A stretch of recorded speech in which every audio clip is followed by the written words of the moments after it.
All right, hello everyone, and welcome to the Babies in Common show. I'm Jeanette. And I'm Melissa. Welcome, listeners. As a reminder, this show is not to be taken as medical advice. Please consult your own care providers for questions about you or your baby's health, and visit babiesincommon.com/disclaimer to read more. Awesome. So today is Wednesday, August 19th, 2020, and we will be discussing surrogacy. Our special guest is a Babies in Common mom, Kristen Johnson. Kristen's a mom of 2 young boys, an electrical engineer by trade, and a lover of all things nature, music, and the beach. Her sarcasm, humor, and laughter, which you'll get to know a little bit today, get her through every day and year, which she's happy to pass down to her children, who have mastered all 3 so far, she says. She lives in I agree with that. I've met them. You've met them. She lives, like us, in central Massachusetts. Yeah, and Kristen loves to give back to the community and help friends. In fact, we met when we were both PPG, parent group moms at a local preschool. And because she loves to help and give back to her community so much, ultimately she did so by becoming a surrogate. So in 2019, she gave birth to baby Finn, a beautiful boy that she carried as a gestational surrogate. And today she is going to tell us all about it. Man, that is the ultimate in giving, huh? I agree. Love it. Well, thank you for being here today, Kristen, and sharing. This is a very personal story, so really cool. I've always been fascinated and just fascinated with people who do this, and I thought about doing it myself years ago, but my kidney status does not allow me to do this kind of a thing. So I love that other people are doing it. Thank you so much for having me. Yeah. So let's start with some definitions because that's my favorite thing to do. Surrogacy is an arrangement often supported by a legal agreement whereby a woman called the surrogate mother agrees to bear a child for another person or persons who will become the child's parents after birth. And this is referred to as the intended parents. People may seek a surrogacy arrangement when pregnancy is medically impossible, when pregnancy risks are too dangerous for the intended mother, or when a single man or male couple wish to have a child. Surrogacy is considered one of many assisted reproductive technologies, also called ART, A-R-T. There are 2 types of surrogacy, gestational and traditional surrogacy. In traditional surrogacy, the surrogate's eggs are used, making her the biological mother of the child she carries. In gestational surrogacy, the surrogate, often referred to as the gestational carrier, has no biological link to the baby, and she conceives with in vitro fertilization. So, Kristen, let's start with the births of your own children. Can you tell us a little bit about your son's birth stories? Sure. So as Melissa said, I have 2 boys. They are currently 6 and 8. So my first son was born 12 days before his intended due date, which we used the Bradley method and had taken a pretty extensive 12-week course in that. So I was pretty prepared. I felt, and I think that I was, for a natural childbirth with him. I knew that the due date was kind of flexible and that a date is not a date. However, even at 12 days early, he definitely was a little bit early. So it was interesting after he came out, just to have that knowledge. I looked more at him, and it wasn't so much the date as he could have cooked a little bit longer, I think. But so my whole pregnancy was pretty easy.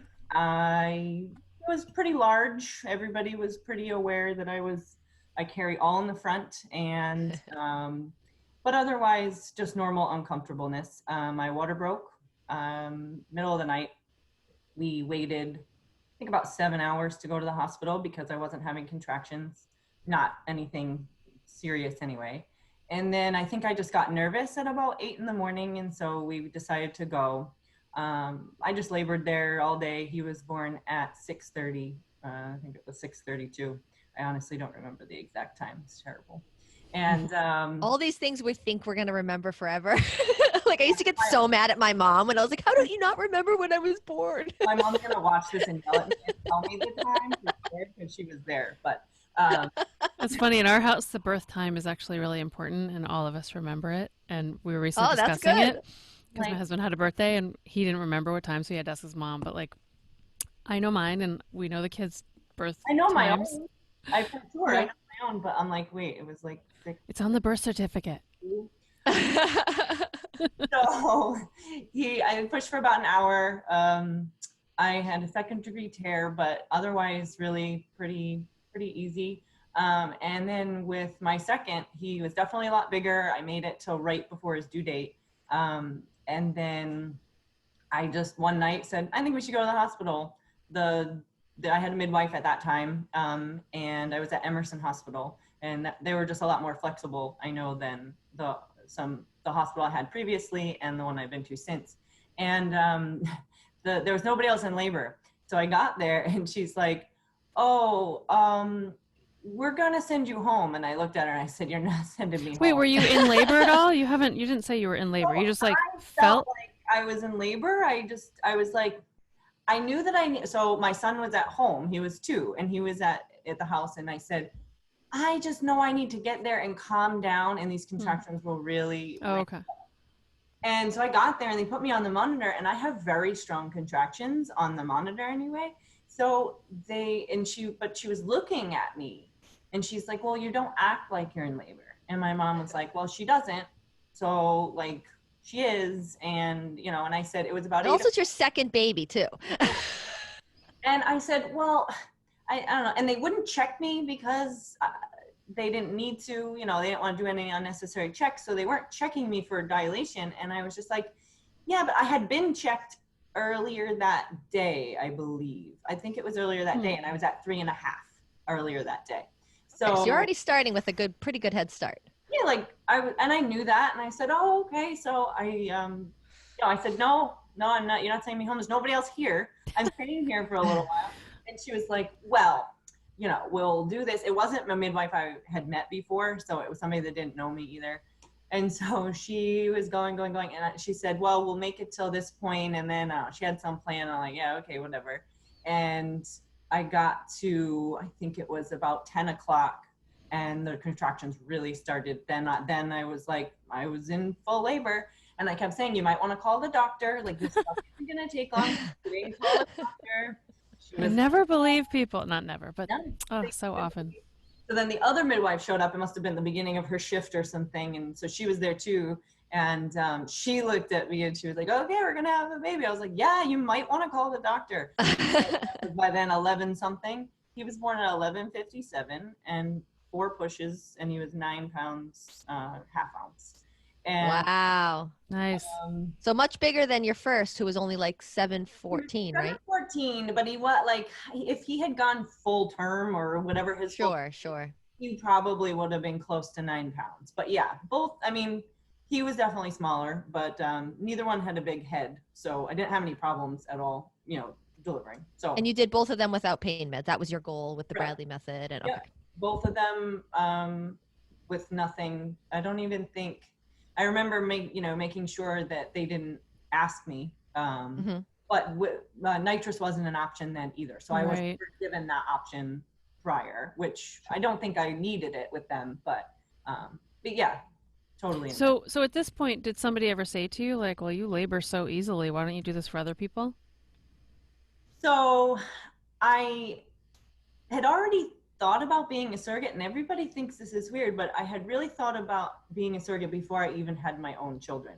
I've always wanted to go through pregnancy, and we have no family history of anything negative when it comes to having kids or, birthing kids. And I think since I had my first, pelvic exam, the doctor said something along the lines of, oh, you have birthing hips. And so it was always like, well, I better put these to good use if I got this nice set of hips. My mom is only 4'11", and my little brother was 10 pounds. So oh my Lord. Yeah, so it just runs in the family. So, and then a situation came up with a family member before I even had kids that they had to freeze embryos because of cancer. So it's common if you have to go through chemo that they'll freeze your embryos.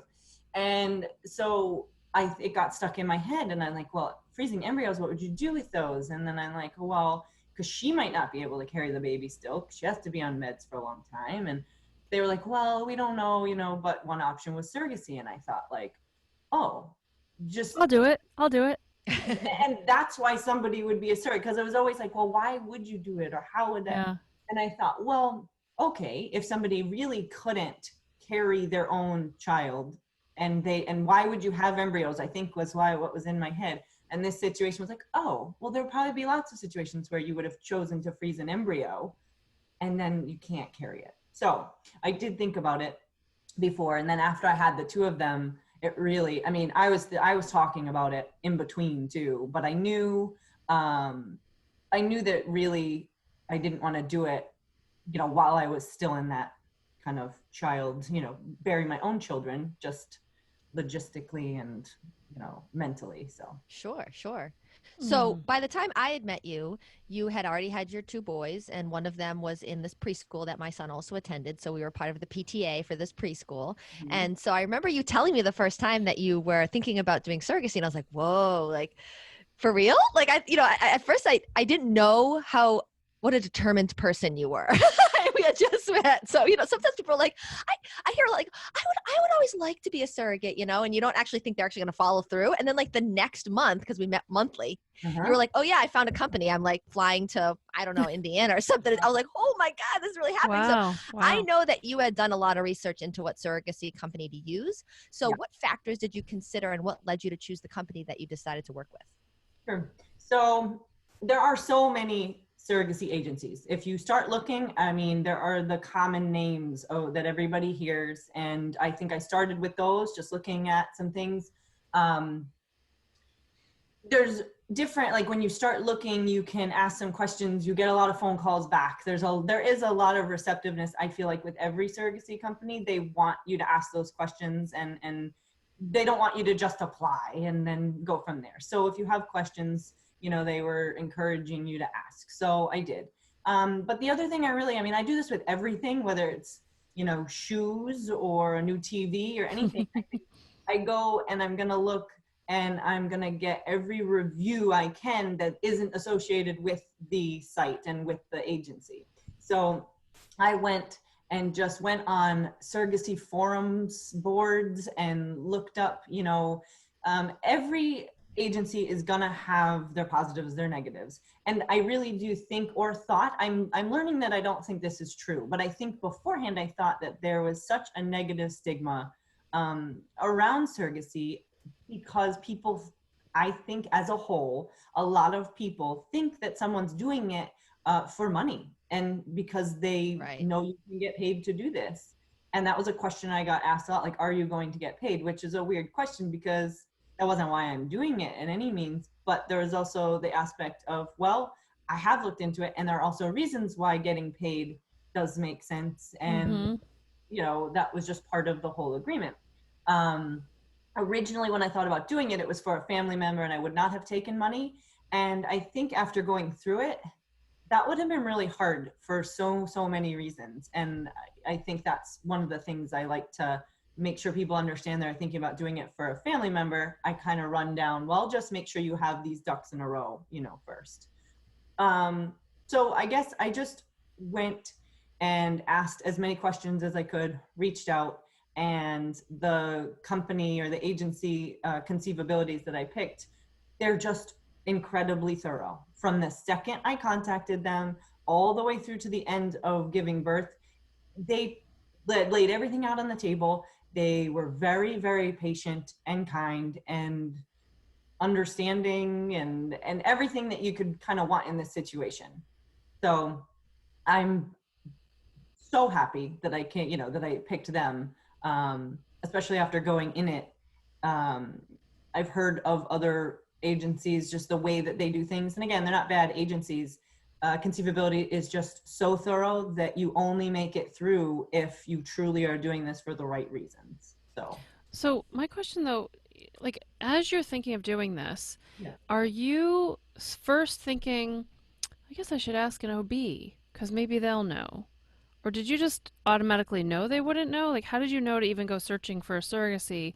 Because in a way, one would hope that people who are seeing their gynecological doctor or their midwife and going, oh, I can't have a baby, I'm thinking of surrogacy, that there would be some sort of list in a way of like, oh, well, we'll find out if anybody says anything, then we could match you up. But I'm guessing that doesn't happen at all. Or did you even talk to anybody in the birthing world about it first in this area, in your local area? I did talk to my OB at the time about it, and they were very receptive and said that they had done surrogacies before. But they did urge me as well to go through an agency. And again, now that I've gone through it, if you got matched with somebody, or if you chose to do it, with somebody local, that you knew or heard Facebook Marketplace posters. Yeah, I'm just Craigslist. No. The problem is, and it really boils down to legal, as well as insurance, because that's where the amount of paperwork and the amount of legal advice and other people having to do lots of things. And in my case, nothing went wrong. So there really wasn't, I probably could have handled it on my own. However, okay, a lot of the time your own insurance won't cover you if you're a surrogate. Sometimes it does, sometimes it doesn't. Mine happened to actually say they would. We ended up, they have a different insurance policy on me, but mine would have. Most will not. They say, we're not touching this. There's too many things that could go wrong, no. So that's where the agency really comes into play. And they take all of that. You don't have to do any of that. I don't know anything about insurance and all those things. They did it. So I would just be cautious. I think even if you knew somebody, you at least want to go through an agency somehow to have them do a lot of the legal aspects of it. Yeah, that's true. Lots of legal stuff all the I time for everything, right? Even more.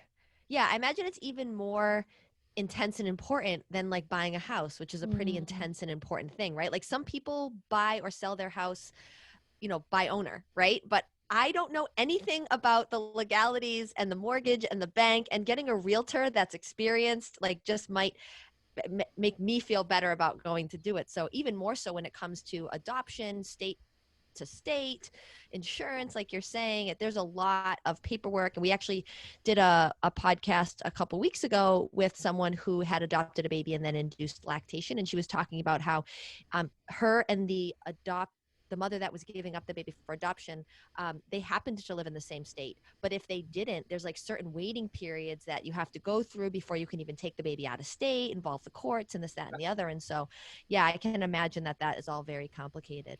And I love your house analogy, because Kristen's also going through a for sale by owner process. So yeah, I know. I think you could write a really great blog post comparing the two systems. It's very similar. And I have to say that buying a house from by owner is easier than going through surrogacy. And I think that my intended mother, if she was on this call, would say the exact same thing. We were constantly like, is this really a problem? We'd both say to each other, I'm fine. Do you care? No, I don't care. Okay. And then it was like, well, we have to fill out this whole document and have your lawyer sign it. And we're like, all right, let's do it.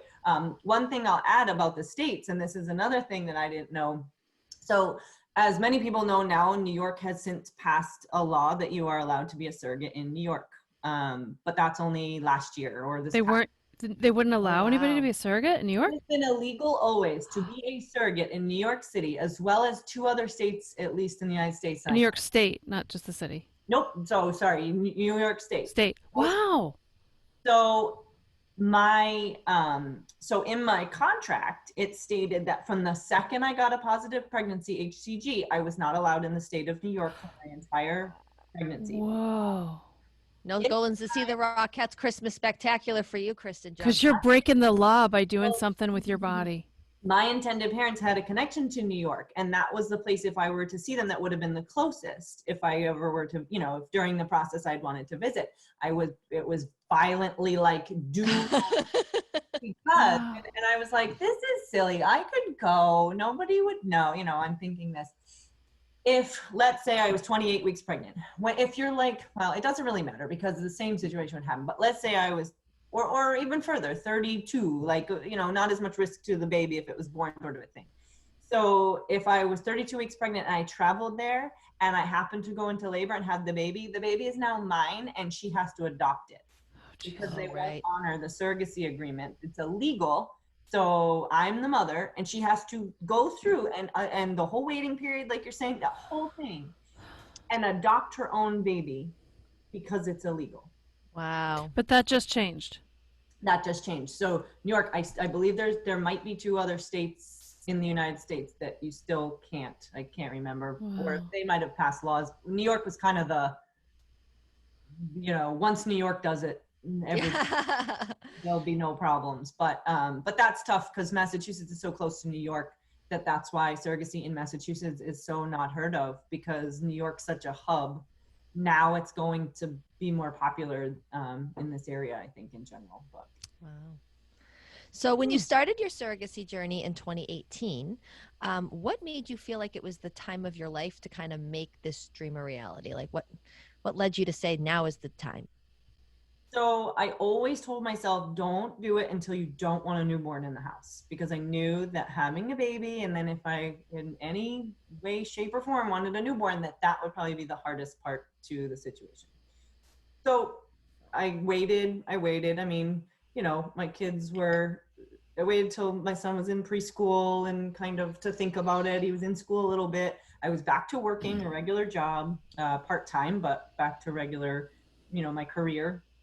And it would have been the right time to also have a third. And I didn't, that wasn't what I wanted. And I said, well, I don't know if eventually I'll want another kid, but it's not anywhere in the next few years. So I said, all right, well, I'll look into it now. And I know that age can play a factor. And so I'm almost 35. So being about 33, it was a good age too. They were happy if you come in and you're under 35, there's just less risks. So that was one thing they mentioned to me. They said, oh, if you want to do it, you'll have an easier time if you do it in the next 2 years. And I said, oh, okay. And I don't know, I think one night, this is just how I thought it. I thought it all through. And one night I sat there and I said, why am I not applying? What's my reason? And So was your partner involved in this decision? he knew since forever. It was his cousin that went through cancer. Mm-hmm. So he knew that this was always something I wanted to do, and he didn't have any problems with it. Mm. So, no. Mm-hmm. Yeah, good. And so then how do you get matched up with somebody? How does that, do you like pick a state, or it's just fascinating because you're looking as a person seeking someone to carry your baby for them. They've got to have certain parameters that they might like. But on the other hand, it's not like they're like, well, I want her to be someone with brown hair. You don't need that because they're providing, in Right. your case, they were providing all the DNA, right? Yep. Yes. It was all there. It was her egg, his sperm, the whole thing. There was no, you can get a lot of times with surrogacy, there's also an egg donor, because a lot of times the woman has other issues, and so they get egg donors. Sure. So the agency deals with egg donation as well, because it's all, Wow. Mm-hmm. but in this case it was theirs. She just couldn't carry. But so the agency matches you completely. So you fill out they fill out basically the same exact thing that I fill out, and it just on the flip side. And the things that they ask you, this is again why I think going with an agency, the things I wouldn't think of, and some really big things that when you say them out loud, everybody goes, oh my gosh, that's a little over the top. But you have to ask it. You have to know beforehand, and you have to be on the same wavelength. And I think you could compare it to, if you're dating or something, there are certain things, and for some people, say religion, or at least some sort of religious background, if one person's way on one side and one person's way on another, that can be a problem, and that could cause Absolutely. fundamental problems between communication. And I think it's similar. They do ask you about some religious stuff, and it's just, again, that's just sort of to make sure. It's a lot of international couples as well. So I think it has to do with culture and what you think. So some of the questions are a little odd. I should have got some of them up before this, because some of them were a little like, why would they ask that? And then later I understood, why. But one major thing is so on my end, they asked me if the intended parents chose to, at let's say 10, 12 weeks, there was a test that came back for a genetic abnormality. They wanted to terminate that pregnancy due to a medical reason. It had to be a medical reason. But if they wanted to, would you allow them to have that choice? Would it be their choice, or do you feel that it's your choice? Because Oh, yes. there's no. Wow. Wow. I put on my personal one that I think that's their choice. It's their baby. It's not my baby to raise. I don't think that that's my choice, regardless of what my decision would be as a mother myself. If I was in that situation, you can't answer like that. You have to answer. I mean, if you truly are very, very anti any abortion, then you can say that, and then that's, you get matched with somebody who has that exact same feeling. And then my intended parents, I don't know, I think they might have just put that they would want it to be their choice. But then after knowing them, I mean, it certainly isn't, would you have an abortion if this happened? It's just a matter of whose choice it would be. Right. So that was definitely like an area we found out later that they said, oh, yep, I'd want it to be my choice. And I said I would let them have that choice. So it's, again, there are things that you don't think about before, and then when they ask it, then you realize that, oh, this is a really big thing. So we did this whole matching thing, and then we didn't know, I think we knew each other's first names, and then there was a liaison or a third party from the agency that did a video, like chat, Skype, whatever, and we met and talked, and they met my kids a little bit. I think they were going to bed at the time, and so my son was asking to be read a book, and it was just a nice, like, casual kind of meeting. We learned more about them, just their lifestyle and whatnot.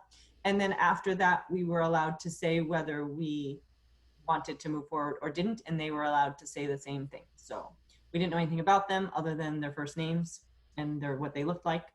And we both immediately said we felt like the match was the right decision. Wow. She seems nice. Okay. Yeah, it was funny, the little things that, I had planned, make sure you say this, make sure you say that. And the thing that the dad, he's like, you know what? He said it later. He said, he goes, I just, like, when we first met you, he goes, the only thing your son was asking is if grandma would read to him. My son was asking, like, Grandma, when are we reading our book? Because he was annoyed that I was on this thing and say hi and whatever. He was 4.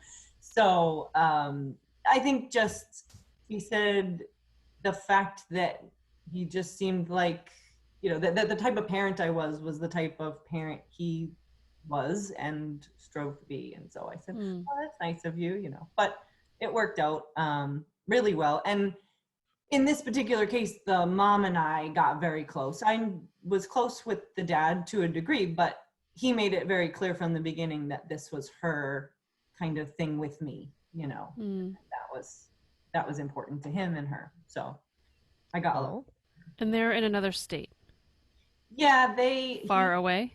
So he is from another country sometimes, but he's in the States a lot. He travels a lot for work.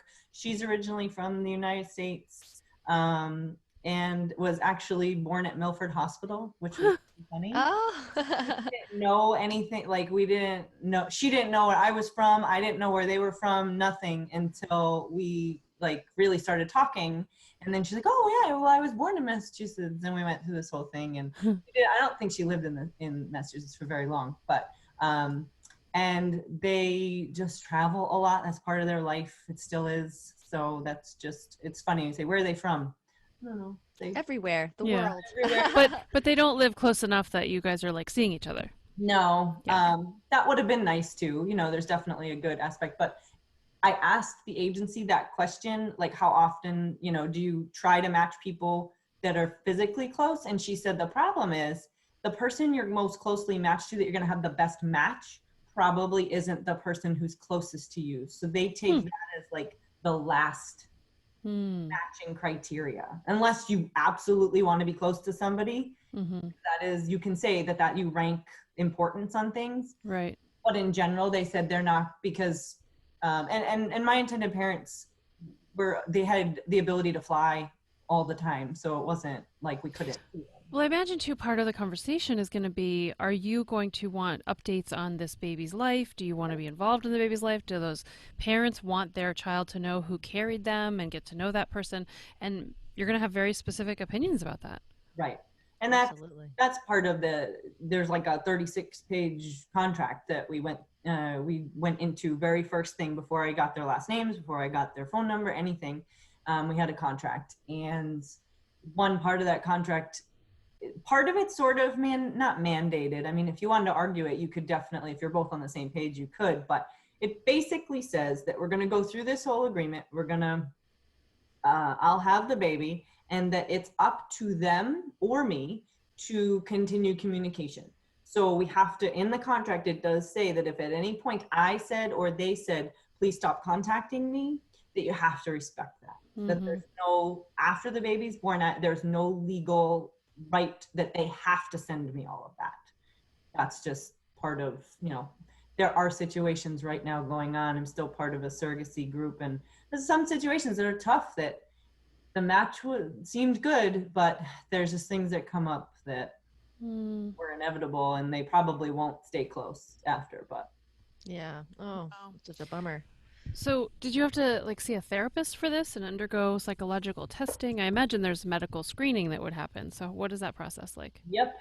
So you go first and you get your medical workup to make sure that you can even be a surrogate. So they make sure they just take certain, they ask certain questions, take certain levels, make sure that you're even possible to do it. And then once you get matched, you go to the clinic that your intended parents are associated with. So that's So you have to fly there. So you have to fly to that clinic. And so that's the funny thing. A lot of people say, because Chicago is where I went for my initial intake, because that's where Conceivability is located, their headquarters. But then I went to Denver for my full medical workup afterwards. And they do a mental eval as well. They make sure, some of the eval is, are you an alcoholic? Are you depressed? Are you, all those. Can I roll my eyes harder? Yeah. So, it's like one of these things where they put you in front of a screen and they make you answer 300 questions or something, and some of them are irrelevant and some of them aren't. And some of them are the same question but said a different way.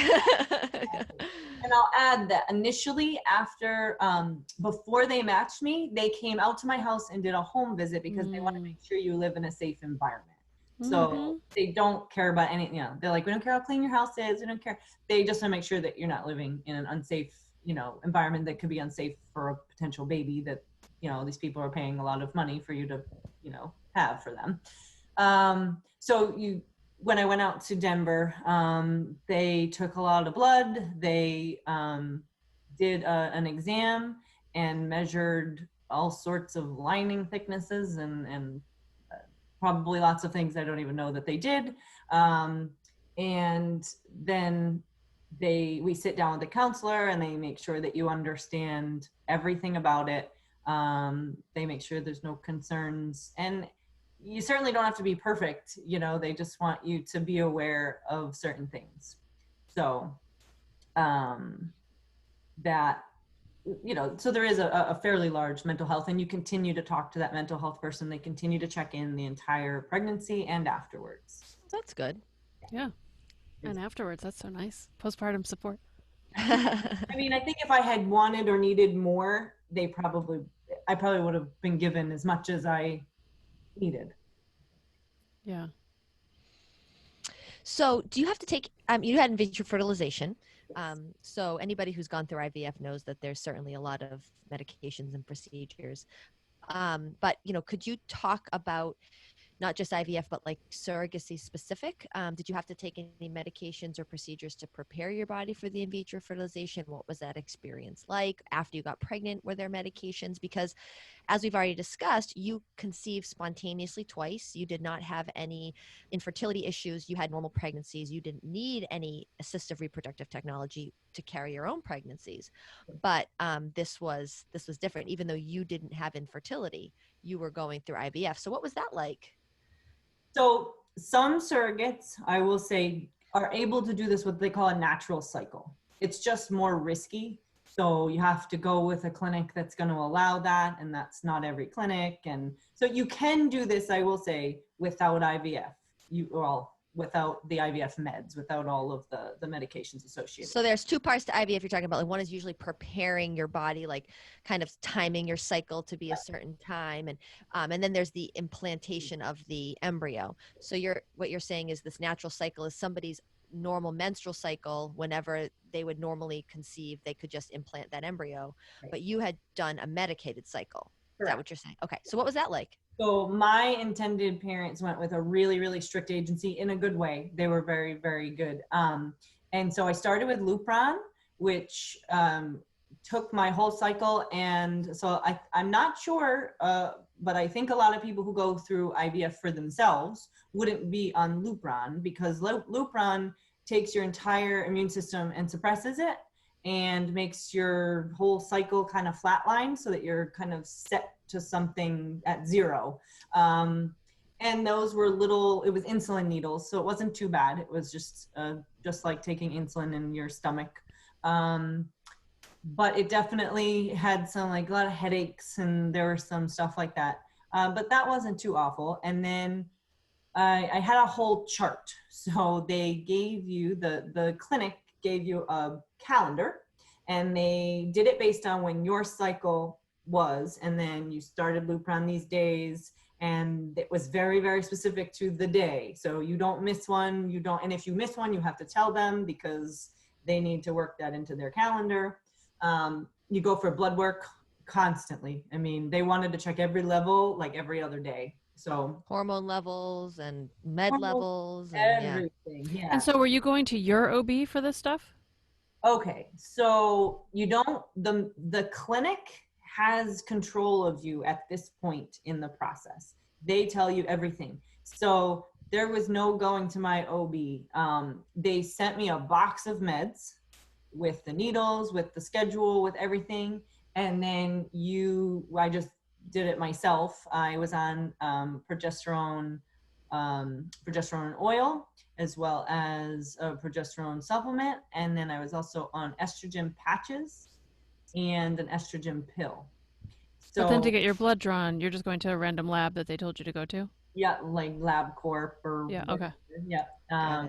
And then they would send that to the clinic. So the clinic was in charge of my medical care at this point. So I think it was 4 weeks before the transfer, I had a certain set of medications, and it just basically weaned off after that. And I was on meds until about week 10 of pregnancy. So it was about 3 months of having to do the medications. And as you said, these medications have side effects. Like Lupron, from what I remember from my GYN days, like basically tricks your body to thinking you're in menopause. So I mean, that's going to come with a whole host of side effects. And I remember this progesterone oil is a intramuscular injection into your butt. You also were on like progesterone suppositories, I remember, which I was on those when I had it, because I had infertility. So, and that's just like a goopy vaginal mess for like so many weeks, like twice a day, shoving this goop up your vagina. Oh my God. That's the one every surrogate goes, all right, when are we done with these? Yes, absolutely. I remember like just, Oh. I actually found a box of expired vaginal suppositories like years after I had them. They were like stuck in the bed. It must have fallen in the back of and I was like, whoa, I had like flashbacks. I like threw it in the garbage. I don't ever want to think about this ever again. That was definitely, it was eye-opening for me. I mean, I know a lot of people who've gone through IVF, and I mean, that it's not fun, that it's tough, but going through it myself. And I mean, I'm, the baby was born in May of last year. So he's, he'll be a year and a half. And I could tell you for sure that there's still stuff that, like my digestive system is. Oh, wow. And I've gone to see people, and they were like, when I told them about the IVF meds, they said, oh yeah, that can throw your digestive system off. Yep. It'll be a while before that'll balance back out. And I mean, not that I wouldn't have done it. It's worth it. But the things you don't think of, the things you don't know. And it was, and I think it gave me such a respect for my intended mother, because she had gone through, I believe, it was a lot of egg retrievals. I can't remember, 7. And that was even a part you didn't even have to do Mm-hmm. because they weren't using your eggs. So yeah, And she was on fertility drugs for years, sure. years to do this and to try and she's, and so she was so compassionate about that, which was very helpful because she's like, some days you just want to cry and like crawl into bed and just do it because you just might have to for the day, and she's like, and that's normal and that's okay. And she was very kind of supportive about that kind of stuff. That's so sweet. Like, Mm-hmm. you were getting support from the intended mother because she had gone through the shared experience that you were going through. For That's sure. really sweet. Yeah. So, in a way, the match is more than just it can be more than just a business transaction. And you guys had formed like a friendship over this process, which is really nice. For sure. Yeah. So, I know we've brought it up already, and the topic of money being paid for this, right? Like leaves a bad taste in a lot of people's mouths, right? Like, but I remember when you were going through this, like I said, we were friends, we were seeing each other at least monthly. And just, I mean, the traveling that you had to do to these clinics, the missed work for the travel or the blood tests or the ultrasounds and the childcare you'd had to find to get to these appointments. And, And ostensibly, plus, you're having to tell your boss and your colleagues why you're away. right. The mood swings and the hot flashes and the vaginal goop. And, also anybody who's been pregnant knows, like, once you get pregnant, it's not like the discomfort stop. Melissa, you are making surrogacy sound so appealing to everybody. No, but I just, I remember thinking, anybody who thinks that someone is doing this just for the money, like the money is, yes, when I say a lot of money, I mean, like, you're getting paid to carry this baby, and that is a priceless thing. I understand that, but people are like, oh, people are just doing it for the money. These women are just having surrogate babies. This doesn't exist. Like, I feel like these people who think, and then on the flip side, I feel like you also hear these stories where people like, oh, she's getting a surrogate, as if it's like this designer pregnancy. Like, she couldn't be bothered to get pregnant herself. She hired a surrogate. Whereas, that is not the story for these couples who, go through this process. For many couples, this has been something that they have had shattered dreams over for years and years and years, So it's altruism. It's doing something for the good of doing it. Just one of the reasons, and we talked about earlier, but one of the reasons I chose to do it at that time, I will admit, is I wanted to work part-time. It was very hard for me to work full-time. I had a kid in part preschool, part days. I didn't work full-time. He wasn't in daycare full-time or something. But the salary, it was at a point where I really needed to work full-time financially for our family. And so I said, well, after looking into it, that was also a great time to do it, because the amount, it just kind of happened that the amount I was currently making part-time plus the surrogacy amount would basically equal a full-time salary for me for that year. And it kind of just got me through, the financial time too. And I was able to do both and stay home with my kid and not have to put him in daycare. So that was fun. I mean, I feel like it was a win-win, it was awesome. So did it work the first time? It did. It absolutely did. And we didn't talk beforehand about, we talked a little bit about their situation, but we didn't talk about details or what they had, how many eggs they had frozen and the whole thing. And I learned afterwards that they had 27 embryos and this was their very last one. Oh my gosh. Wow. Didn't know that. And I'm glad I didn't know it. Yeah. I'm 27. Yeah, I mean, some just didn't thaw. Some just weren't viable. So, they weren't the right grade. Exactly. Wow. But they did try to transfer some, and then they just had a lot of bad embryos, that from whatever the process, that didn't turn out well. So this was really the last, and it was a really good embryo. And that was the point where she said they said, this is a really great embryo. And her doctor said, your body is not doing well with this. He kind of said in so many words, I think, I don't want to waste this embryo. If you did look into surrogacy, this would be a great embryo to use for surrogacy, because they usually won't implant. I think most won't implant below like an AB an embryo into a Oh, got surrogate, it.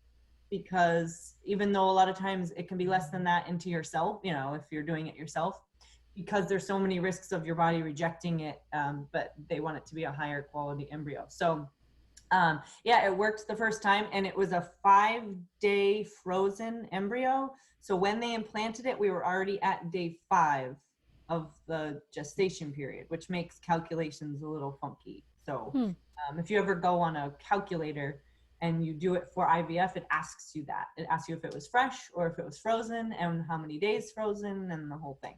Oh, got it. So you can test earlier too, because your HCG levels, your body know, because they prepared your body for that. They prepared my body for that 5-day thing. And so then my HCG levels were higher earlier than they would be if I had If you had just had sex that night.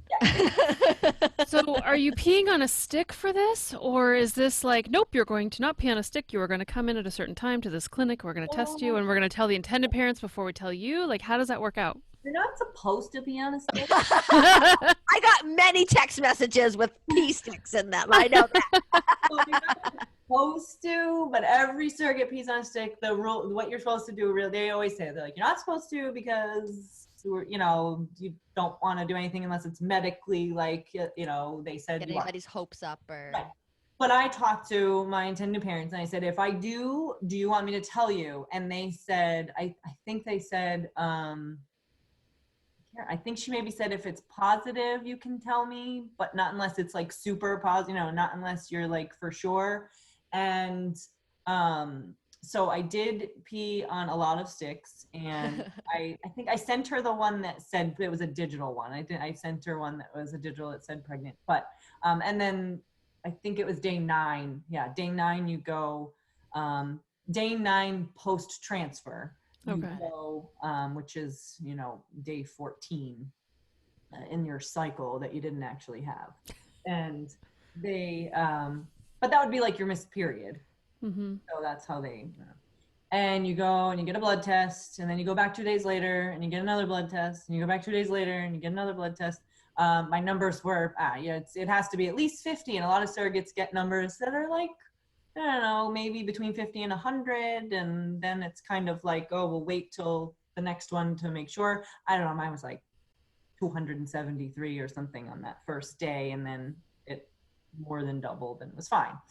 They call everyone has a match manager. So you have one person that you work with that you both are communicating with. So if I do have a problem, I can talk to my match manager. I don't have to talk to the intended parents. If I have like a question, I'm not sure how it's going to go. But that match manager calls the intended parents first, and then they 3-way call you if it's good. They'll 3-way call you. And then I think then we got off the phone, and then she called me, right, like my intended mother called me right away after, you know, they talked to us. And they were just, she was bawling. She bawls all the time anyway.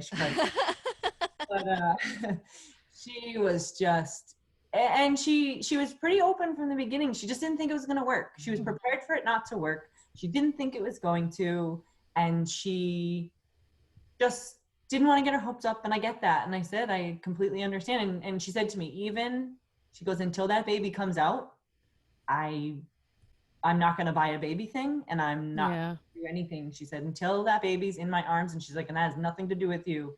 She goes, it's been a long process, and you know, and that was fine. That was her choice, I guess, you know. Sure. Yeah. So, I can understand that. There's some cultures that don't even let you celebrate a baby shower or buy anything for the baby, you know, ahead of time as well. Or if you get all the stuff, you can't bring it to your house. Right.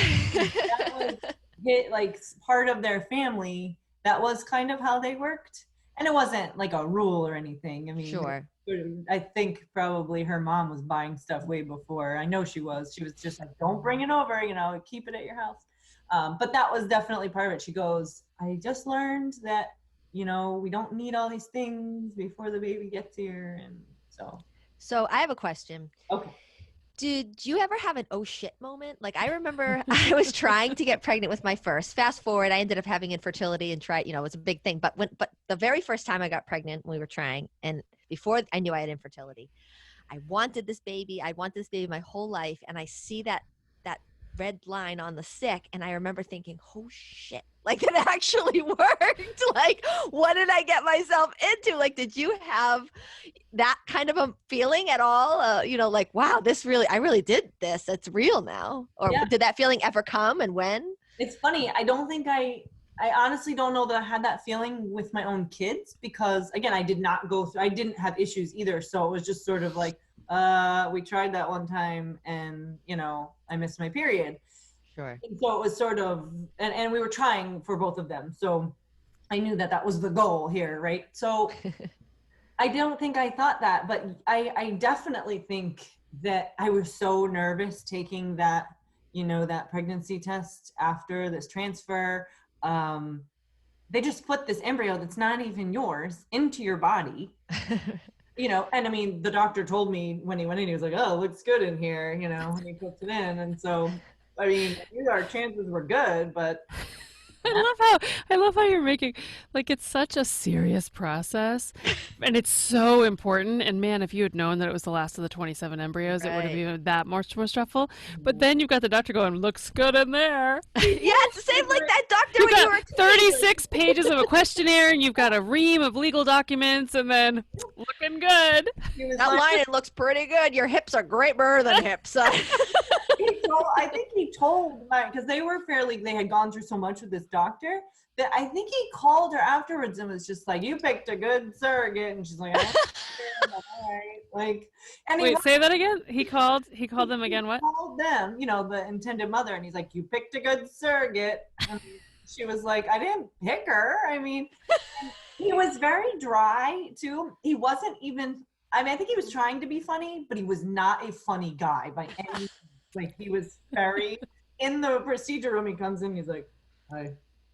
And I'm like, hi, like, nice to meet you. Like, the famous doctor that everybody was talking about. And that's You're about to knock me up. Hey, I'm Kristen. Like, okay. It was like the funniest thing. And then he made some other little comments, but it was so dry. And afterwards, and the intended mom had told me, she's like, bedside manner, not the best, but he's very good at what he does. I was like, okay, thanks for letting me know. I just imagine the way that conversation went between him and the intended mother when he called her. I imagine it went, you got some nice livestock here from the Midwest, maybe. She's got a great lining and wonderful birthing hips. You picked a great one. You picked a good one there. That's what I imagine it was. So as we've talked about, the intended parents lived many states away from you. Yep. So how did you guys keep in touch during the pregnancy? So we texted almost, probably daily. She wasn't as big of a phone call person, but kind of neither am I. We would talk if we needed to. She came for every ultrasound that was important anyway. Anyone that was kind of, we were getting any results from, or she wanted to be at every single one. I think she only maybe missed one that was kind of insignificant. They did in between. So she flew to Massachusetts to be at those appointments. She did, yeah. Oh, and then is she like staying with you, or you're going out to lunch afterwards? Like, what is that relationship looking like? I mean, I had offered her to come over. I think that she was a lot more cautious during it. I think she was keeping herself at arm's length a bit, at the beginning anyway, for sure. I think that she wanted to keep our space, and and I respected that. We would go out to eat, we would share things, texts, whatever. We would share what was going on in our lives. But as it got towards the end, I mean, she never came to my house. She never, but I think that's also just, wasn't for any reason. And I honestly, like, if I had pushed, she probably would have, but she didn't want to overstep, and I didn't want to push. And when you're pregnant, your brain goes crazy. So I think part of it was me being like, I don't want to make her mad, which knowing her, that wouldn't have been the case. But yep, she came. She would just fly in and fly out. She usually didn't even stay. I think once maybe. She did have some family in Massachusetts, but I don't even think she ever stayed with them. But she just one time, I think she was in, I don't know, she was somewhere else in the country. I never knew where she was flying in from. She'd come in, she'd be like, hey, I was for work, I was over here, or whatever. The intended father came for our 20-week ultrasound. We had a hospital tour and ultrasound. He did come for that. So that was the only time I met him prior to birth, was at our 20-week. Yeah. Did you feel like, having been pregnant twice with your own children, did you feel like this baby made your body feel very different than the other two pregnancies? Or was it so similar? It was definitely similar. My body was a lot more stretched out this time because my second had been so big himself. This baby measured 4.5 pounds at they had to do an ultrasound at, oh gosh, I'm forgetting the weeks. But it was bigger than expected at that week. It was a pound bigger. Like 28 weeks. Then, like, a pound, at a point where a pound was like a lot of huge. Right. And now, is this one of those prenatal questions where they're like, what size was the intended mother at birth? Because that influence. It doesn't matter. Apparently, from what I'm learning, and I didn't know this, my body has big babies. All the babies I have are going to be big. He did have other children prior, like a prior marriage. So I did find out later, and I'm like, you might have wanted to mention this, but all of his children were all very large. Although what I understand is that it's the mother's, the biological mother's size at birth is what is associated with the size of the baby. I don't think he was a big baby, but you make big babies, so you may make very large placentas that really grow big babies too. So my placentas are very large, yes. So the baby was just so big so early. I have videos, and I should go back and look at the exact date, but I have videos where you can see movement at about 10 weeks on the outside of my body. I have video. My match manager was like, there's no way. That's just a video. That's just this. And then the next week or something, I'd play another one. She's like, I can see it more. And then it kept going. And my doctor still says to this day, I have stomach muscles and they're great, but the skin on top is not tight. So every movement, and the baby was sitting right here. My placenta was very low. So it was all baby right there, right at that kind of skin. And any little movement, you could see it. Oh my God. I remember you sending me videos of how wild he was, stretching out and moving and stuff. You're like, this kid is crazy. And you would send it to the intended mom and be like, you better watch out. He's going to be. I gave her lots of advice before he was born. I did, because I'd send her those videos and she's like, I feel really bad. And I'm like, no, it's fine. And she'd be like, that looks awful. That looks like, oh, it's okay. But I told her, I said, he moves even in his sleep. So just know that when he comes out, I mark my words, he moves even when he's sleeping violently. Like I would get woken up and I'd realize it was because my stomach, he was changing positions, and I'd like, you good in there? Okay. He didn't like to be poked, didn't like to be prodded, didn't like to be moved. You moved at all. And again, my stomach, I went for I think it was like a 32-week 3D ultrasound just to send her. Like, I just thought it'd be cool as a gift I gave her and whatnot. And the ultrasound tech, I'm like, okay, this is an ultrasound tech who does this every single day. She had the wand and she's doing it, and the baby would move, and my stomach would do this thing in the middle when it would go. And she went, I've never seen that before. It would like tent up almost. He would push, and his bum would go up, and so it would be nice and round, and then all of a sudden it would go whoop, and then it would like a bulge. And the ultrasound tech was like, I'm like, what do you mean you've never seen it? You do this every day. And she's like, but I've never seen that. She's like, she was so freaked out, and I was like, oh, I guess it is. I mean, I don't know. My other kids definitely didn't move my stomach like that. Yeah.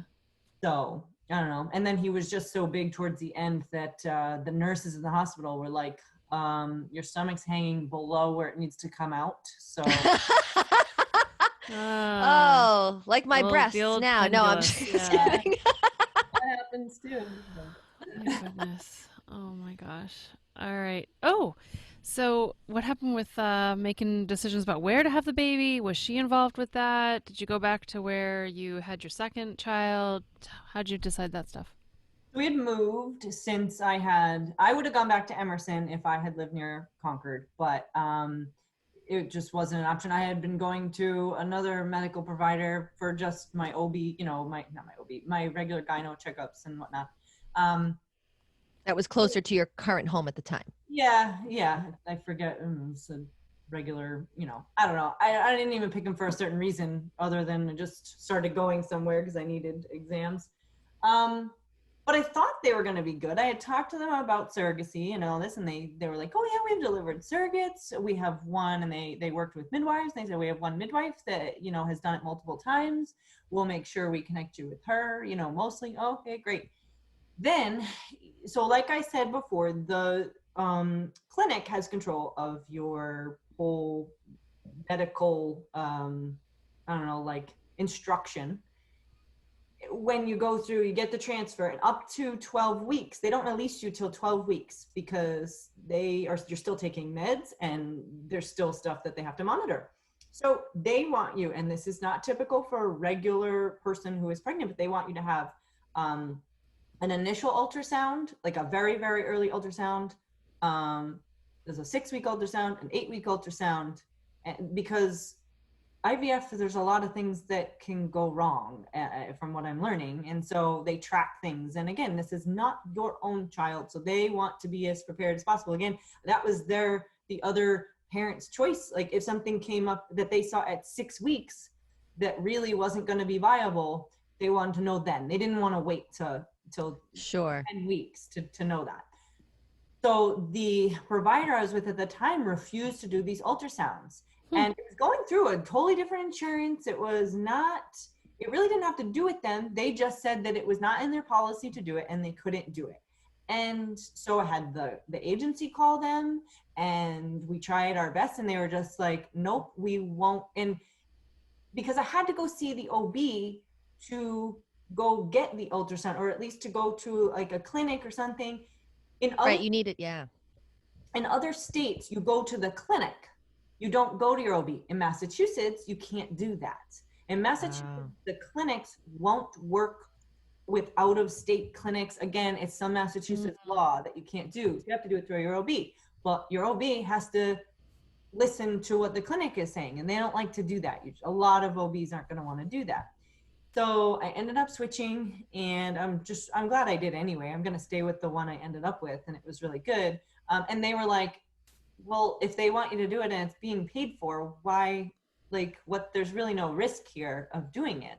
And I said, okay. And so we ended up okay. And I ended up switching and going through it, but it was stressful in the beginning because I needed an ultrasound on this day. Yeah. Right. No variation. So Yeah. you have to go on this day, you have to get blood work this day. And then they said no. And I said, and this was all within 2 days I had to switch. So But that's also making a different decision about which hospital you're going to as well? it ended up would have been the same hospital because I knew what hospital I wanted to deliver at. So I based my decision on my OB on what hospital I really wanted there to at least be midwives in the practice or midwives somehow involved in delivery. So the agency doesn't get to direct you as to where you give birth? No, most surrogates just go with their own OB unless there becomes a problem, and then they can help you. However, in Massachusetts, the OB won't speak to the agency. It's the law. Even with your signed permission and the intended parents. Wow. Hospital and OB, nobody will speak to them. Nope. So. Wow. I worked as sorry. But not. Say that again? If they were there in person, they said they would have, but not over the phone or through anything else. I worked in OBGYN office for 4 years as the office nurse, and this type of situation was maddening. Like I would spend so much time that I could have been spending clinically with patients, providing them care and support, that I spent on the phone arguing with ultrasound clinics and labs and insurance companies and trying to get things covered for people. And, it's just, it's really a big headache for sure. Yeah. So were you planning, you said you wanted you knew you wanted to pick a certain hospital, especially because there were midwives at this hospital. Were you intending for an unmedicated birth again? Did the parents have any feelings about that, or? Nope. She, from the very beginning, she made it very clear that this was my pregnancy, my labor, and my delivery. As long as it was safe for the baby, that she wasn't about to go tell me how I had to deliver. Now, I know for a fact that is not the case with some intended parents. Some intended parents put right in the contract certain things that they want to happen. Oh, really? Have you heard of any of them? Oh yeah, they can try to, I mean, and sometimes they have reasons. Sometimes they just try to push you a certain way. And I think it's usually comes from a good place. I really do. I think that a lot of times, like if they say, we really want you to get an epidural, it's because they don't want to see you in pain delivering their child. Sure. They really don't. I mean, I feel bad for my intended mother for the birth that I had. I really do. I feel really bad that she had to see that. But what a rite of passage as well. I mean, she experienced in a different way, but she really got to see what labor is. Oh yeah. So she planned to be there, obviously. And you had a more challenging labor with this baby. Yeah. So tell us, how did it go? Because you had these pretty straightforward, almost silent births. You were saying that for most of your labor, people didn't even believe you that you were in labor, and not to say that it wasn't hard work, I'm sure, but you had just had 2 successful unmedicated births. So like, what happens? I'm sure, just like your first 2, you went into labor before your due date, right? And everything was really smooth and exactly the same. Great. Yep. It tells you that third baby is a wild card. Yep. And I think I was naive, and I said, okay, yeah, whatever. Okay, fine. But I had good births. Everything was good. I'm good. Totally fine. I birthed a 9-pound baby. No problem. This will be sure. Although I did know. Yep. Go ahead, Jenna. Did the intended parents come like 2 weeks before you were due? How do you figure out when they are supposed to be here? So that's talked about. You have a plan, but she got so nervous towards the end, so nervous that she'd be like, yeah. Well, we'll probably come 2 weeks before. And I said, okay. And then like it started getting, she's like, oh, I don't know. I think we're going to go take a trip. I remember baby moon before the baby comes. They were going to fly internationally, and you were like texting me, you were like, they are going to fly. And you had your babies, like we had said earlier, and you had been having Braxton Hicks for weeks. Long time. And you were like, oh my God, I'm so afraid they're going to have this. I'm going to have And then you're going to have to take care of their baby for like 2 weeks until they get back. Yep. So. But that didn't happen, obviously. No, that didn't happen, which, oh my goodness. So I went in, it started with, she came to my 36-week checkup and ultrasound, because that was like the big, the big one. And big one being that they were like, this baby is very large. They were like, I think the tech was like, I don't know. Big. 99th percentile. And I'm sitting there again. I carry completely from, if you look at a picture of me from the side, I have my ab muscles, and then it just goes like this giant basketball in the front of me. So I'm like, the baby's this big. You could see everything. You could feel everything. I'm like, you can see when the leg comes out and this and that. I know you could measure, and that's what they did. They were like, and that's why my doctor was like, okay, yep, this is a big baby. So 36 weeks, he does the exam, and so he starts the exam, and he looked over at her because she was sitting there. He looked over at her, and he was like, I hope you're not planning on going very far. And she looked at me, and she gave me this dagger eyes. She goes like this, and I knew exactly why. And I had to like stifle, because at that point we had a really good like rapport, and like we were both very sarcastic and whatever. And she knew that I was mad about something, like that I had already said to her, because we had lunch beforehand. and there's fabulous paninis at the hospital, and so we always made sure to get a panini at appointments. And so he says that, and and I'm like, oh boy, here we go. So he walked out for a few minutes or whatever, and she looks and she goes, don't say anything about the fact that I'm leaving on a plane today. Because he had done a vaginal exam, not the ultrasound. You're saying that he had checked your cervix. He did a vaginal exam. I was like 1 centimeter at 36 weeks. I think I was 1 centimeter, and I think 80% effaced that day. And he was like, it's very soft, everything. But that still doesn't mean anything. It doesn't. Right. But she had 2 babies before her due date before. So she's thinking, like, he also knew that she traveled everywhere all the time, and that, like, he just meant, I hope you're not, because he also knew she traveled internationally often, weekly, and wow. Like, all, and he was like, okay, can you just not, like, leave her? Like, was this written into the contract? Like, what if you're not at the birth? Like, who's taking care of the baby? Yep. So it's written in the contract. If she wasn't at the birth, but like very shortly could be there, I just would take care of the baby until she could get there. If it was the next day, if for some reason she was somewhere that it was going to be longer there, or if she passed away, that was also there. Oh wow! Oh, wow. There was a person, her sister, that was named guardian of the child, and if it had to be like a week or something, we had already talked about, like, oh, her sister's probably going to come take the baby to her house for a week. We don't know why that would have been, but if that had to happen. So she flew out that day, international. International. Yeah, they were going to be there for, like, they were going on vacation for like 2 weeks with their family.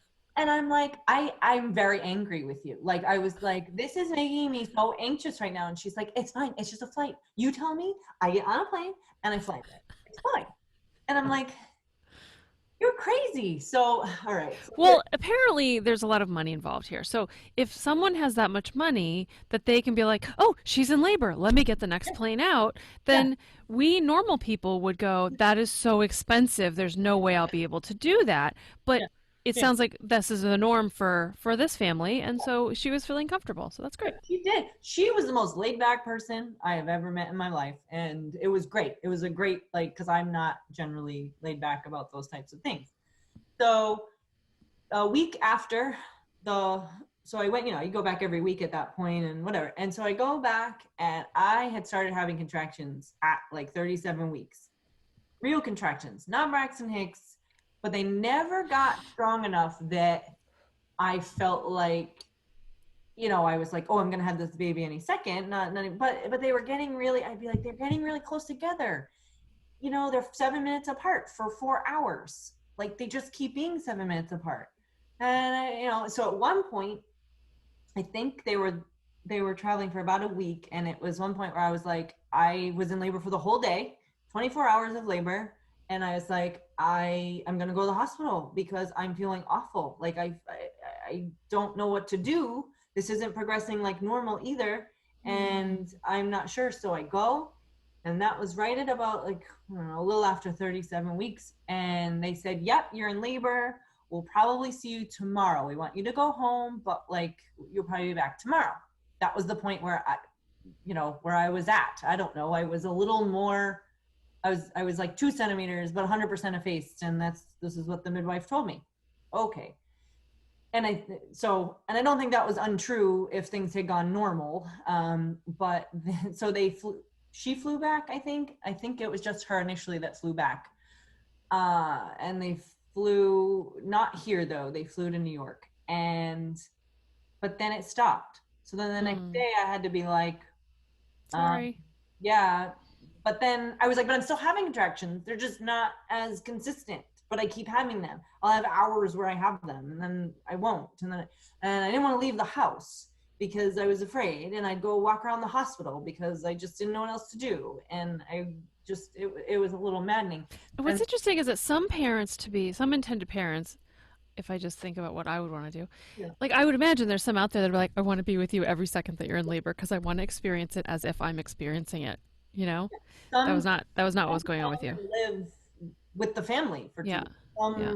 I mean, that just wasn't, not to be, and I mean this in a good way. She didn't want to do. She didn't. Right. Sure. Too anxious for her. She was like, I need to just be there when I need to be there. Mm-hmm. That's what I'm gonna do. And that was probably the best situation and option, because I don't know that it would have been, I think I was going, a little pregnancy crazy, and Yeah. I'm not sure that would have been good. But it And went also, I mean, if it was your baby, you probably wouldn't have been as anxious about what if I go into labor today, because you would have just had your own baby. You wouldn't have had to get somebody there from, so I can understand that being really nerve-wracking for you, like, because you had to make that call, right, of when, when to get But her there. I knew something was wrong. I knew something was not like my other births, because I was like, I don't know. And I kept leaking something as it got, like, another week went by. And then I kept leaking something that was not, I wasn't peeing, which happens, but that wasn't what was, like, I could tell. I'm like, okay, it's not that. It's not that goo from earlier in your pregnancy. No, right? And it was like, oh, it's not my mucus plug. But okay, I had lost my mucus plug, and it was, I know it keeps regenerating. So I just kept losing it again and again and again. And it just kept coming. But then, like, one day that classic amniotic fluid smell, I said, like, it wasn't a ton, but I said, I think, like, I have a tear up high or something. I go in, they test me, they do a million of the swabs and the whole thing. Nope, you're, nope, it's not that. I'm like, then what is coming out? Something is coming out. And they're like, we agree, but we don't know what it is. It's just fluid. I'm like, from where? Where is it? So that went I had a midwife tell a client of mine years ago that it was mystery vagina juice. That, Kristen, that's what it was. Was that person a male? Because that makes sense. No, it was a female. I'm gonna use that from now on. So I was gonna go to and we agreed with my doctor, because of I would go in the office, and he'd just go, I'm so sorry. And he's like, I don't know why the baby hasn't come out yet. He's like, I don't know. I have no reason to tell you other than it's just taking a long time. And I'm like, are you kidding me? And I was never one to say, sweep my membranes. Never. With the other two, I was like, leave me alone. I don't want an exam. I got to a point with this where I was like, I don't care. I don't care what you have to do at this point, because this is miserable. And I'm in labor 24 hours a day. Middle of the night, I would wake up. I'm like, I'm trying everything possible. Wake up in the middle of the night with full-blown contractions, and, like, don't know what to do, because I know they're going to stop, which is just, it's hard. So he said, okay, at 39 weeks, I will sweep your membranes. He goes, not all OBs will do it, but I will agree to do it. Okay. So there was a little mishap with the dates, and he miscalculated, and I came in one day, and he's like, I can't do it till tomorrow, because, and it was, the look on my face, he's like, I'm going to leave now. Okay. He was a really nice guy. But so 39 weeks, basically, I go for my appointment the next day. He sweeps my membranes, but he's like, you don't have any. He's like, he goes, I just went to sweep them. There's nothing to sweep. And he pulled his hand out, and I had told him, I was like, you would better be careful. Like, you got to put something down under me, like, when you do this. And he was like, he rolls his eyes, pulls his hand out. And he's like, you're going to have to go down to labor and delivery now, because I just made a mess. And I'm like, you did what? And I sat up, and it was all over the exam room table and floor. It was this, like, stuff. It was amniotic fluid, but it was other stuff. For sure. So I go down there, and we started the whole process. And basically what they came to the conclusion of, they think that, so I had no membrane left. They think that the sac had, because I was in labor for so long, and has, everything, the fluid had started to build around it that was coming out. And that's, I swear to this day that I had a high leak for a long time, because I just think I did, but very small. But so I went in, and I told them, I'm like, this isn't going to go fast. Like, I hope it does, but this is not going to be fast. And they were like, okay. I don't know what time that was. It's like 10 in the morning. And I walked those halls, and every time I did a lap, it was a full labor and delivery that day. Every time I did a lap, another baby was born. It was a joke. Every time I did a lap, and I was like, oh, alarms. Oh, baby's breathing. We're good. We're fine. The whole time I was listening to this. So they let me go 12 hours, and then they gave me Pitocin at 9 p.m. And it was at that point that I called the mom was on her way, but that I told her, like, okay, they gave me Pitocin, so, like, now the real show starts. And did she want to be there for just the pushing part, or did she want to hang out with you while you were in labor? And what about the dad? Dad absolutely not, would have passed out. It would have been bad. So he was like, nope, I'll be like, and his children are born in another country where it was very different the way that a lot of things happen. So he was under the impression that, like, you would get to the hospital and that you would have a room, kind of like a hotel room, that he would check into and wait. And she looked at him, they were in the car when he said this on the way to the hospital. She goes, I think we have very different expectations here, and I'm going to book you a hotel room. Right. I will call you when there's something to call you about. She was, you go to sleep, because it was night, 9 p.m. So he did. That's what they did. She dropped him off. She came to the hospital. She wanted to be there for labor, but because there was nothing really happening for most of the day, she was there for the really hard part. She was there, I don't remember her being there much, so I know that she was there right about when things really ramped up. Pitocin did not take long, and they had me on the most minimum amount they could have put me on. And my nurse was fabulous. And I just remember then that's when it all kind of goes hazy. And so I know she was there for the majority of the bad stuff. And I know for a fact that I did not want any sheet on me. I didn't want anything on me. And that was like that with my other births too. And I remember just like wanting to just lay there. And I knew in my like normal brain that, like, oh, this is like, she's looking at me going, oh my God. But, she's also a very open person. So it was A fine. lot of people get naked in transition. Yeah. I have to say, 14 years as an L&D nurse, and there's just something about not wanting anything to touch your body at that moment. You don't. You're like, nope, I just want everything to be out Mhm. and free. Yeah. So he was born about 2:30 in the morning.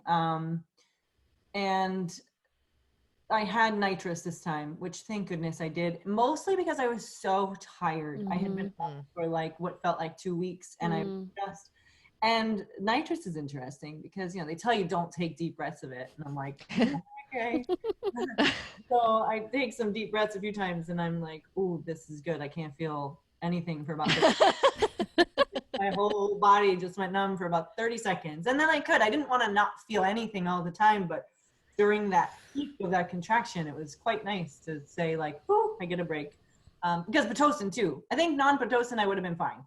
But with the Pitocin, it didn't stop for hours and hours. And then I started pushing, and it wasn't my doctor that delivered. It was the head doctor of the practice, which ended up, I'm really happy. I liked my doctor, but he wasn't as experienced. And the other doctor knew I think my doctor would have freaked out a little bit more based on how the delivery went. And the other doctor, she clearly had seen this a million times, and she was just like, here's what I need you to do, and she did this whole, like, the way she spoke to me was really, really good. I started pushing, and she immediately said, I need to get you in a different position, and I'm sorry, but I'm gonna need to move his arm because his hand was compound presentation. Oh. Okay. No wonder why you were in that start and stop labor all those weeks. His elbow, and I kept saying, something's in my hip, and they just kept going, yes, a baby is in your hip, like, but no, his elbow was literally in my hip.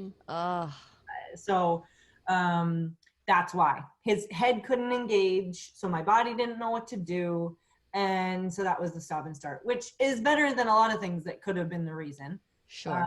So she pushed his arm back, and once she pushed his arm back, I think she had to pull him out a lot of the way because I was pushing well, but once she kind of got him in there, I know we have pictures. My mom took pictures, so there was a lot of maneuvering the baby out, and he went right to her, and he was fine. Did she do skin to skin? Yep, right away. Oh, that's good that they were amenable to that. He pooped immediately all over her. Perfect. Christening. It was a motherly christening. And the dad was still not in the room. He was asleep, not Okay. fast asleep in the hotel room. And What that's were the emotions like when the baby came out? oh, I mean, she was crying. I was like half asleep, I think. You were like, my job is done. That is how, you know, with your own babies, you get that rush, right? And Sure, Yeah. sure. that was not, I mean, the baby came out, I mean, it was great feeling. I mean, whatever. And they pulled the baby up, and all I could think is, that is not my baby. It doesn't look like my babies. It didn't feel like my babies. Yeah. It was her baby. I did want to see him. You know, I felt a connection. And at one point I was like, can I, because she was kind of, the room was very big and she was across the room. And I was like, can I see him? And she's like, oh yeah. And I realized later one of the reasons she was way across the room because there was a giant mess on the floor that I could. So they had to come around and whatever. But and then they ended up. I think we hung out in the room. I know I remember pumping, hand pumping in the room, in the delivery room, and giving him. She gave him his first bottle right then because he was trying to. He was like, he was right away. So she had thought that the hospital would give her like supplies, and I knew that they wouldn't. So I brought in my bag sterilized bottles and some things that I knew she probably would need. So I pumped and then put it, and she's like, but I don't have a bottle. And I was like, it's okay, I brought one. Sterilized. Here we go. And what's funny is he's still using those bottles. She bought more of those bottles that I bought her that I knew my kids liked or whatever. And he still uses those. So it was a very eventful, I guess, birth. And were you pumping longer than that just one time, or did you do it for a few days? What did you end up deciding with her? Well, we said up until I could. I ended up pumping for 8 weeks for them. Nice. And then I shipped the milk twice a week with a special box and whatnot, overnighted it. And he was eating over 24 ounces in 24 hours, though, so I couldn't quite keep up with him. What? Yeah. That's crazy unusual. He ate a lot, but he ate that much and never really went up from there. Like he just ate a lot. And she said, oh yeah, we're almost keeping up. And that was my goal, was to get like an ounce an hour out after like a few weeks. And she said, oh, well, he's eating a little bit more than that. And I thought, oh my God. He never lost weight. Probably because he was being fed so much more than would be considered normal in that first. There was only so much I could say. But he's thriving and he's doing well, and life is good, and he got so much breast milk, and that's great. Right. He got 8 weeks of my breast milk, and then they decided to take an international trip. So then she's like, we decided yesterday, they went to the pediatrician, and she said, we went for his 8-week checkup. And she said he's doing really well and cleared him to fly. So we're going tomorrow. Oh my gosh. And you're like, well, I'm not shipping my milk to Maui, so that's not international, I guess. Or wherever it was. And I said, okay, well, I was kind of done at that point. It was getting really hard. My body doesn't do it well anyway. So it was okay. And at 8 weeks, he was like, I don't know, he was giant. He had already gained pounds at that point. So. Wow. Awesome.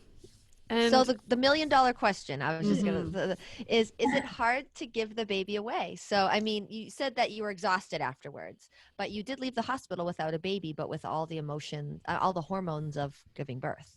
Right. So how is that like? I mean, I think the preconceived notion a lot of people have is that you're going to feel kind of like somebody who gave your baby up for adoption. And that's not true for a lot of reasons. And one of which is when you go through this from the beginning and from the very first day, it's not yours. And that's just the mentality. I felt there was never, am I going to keep this baby or not? Can I keep the pregnancy or not? It was always sure. That makes sense. I mean, I felt a need to keep the baby safe. I felt like an intense need that I had to make sure that everything, probably more than I did with my own, for sure, that like everything has to be okay. If something's not okay, it could have been my fault, you know? And like with my own pregnancies, I mean, I followed the pregnancy rules to, you know, a certain degree, but yeah, I ate some ham, you know, deli meat or whatever it was during my own. I chose to do those things. And with the surrogate pregnancy, it was like, I'm not going to do these things. I can't, you know? But I definitely didn't feel like I should have the baby with me.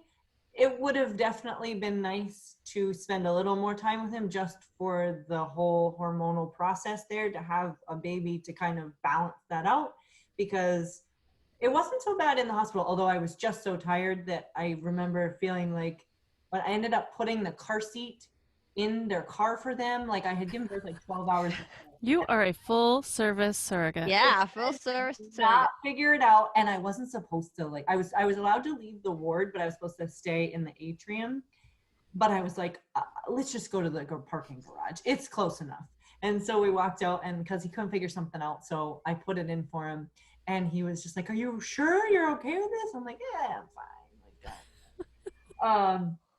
But it was after I came home. I mean, I was busy with my own kids, so that helped. But there were just days when I would laugh and cry at the same time, because it was so silly. I knew the logical side of my brain was telling me that, like, this is just pregnancy hormone. This is postpartum stuff. This is your brain doing the right thing. You're just sad. Like, your brain just gets sad afterwards, and, you know, and that's okay. So I'd kind of be like laughing at myself at the same time, knowing why that was happening.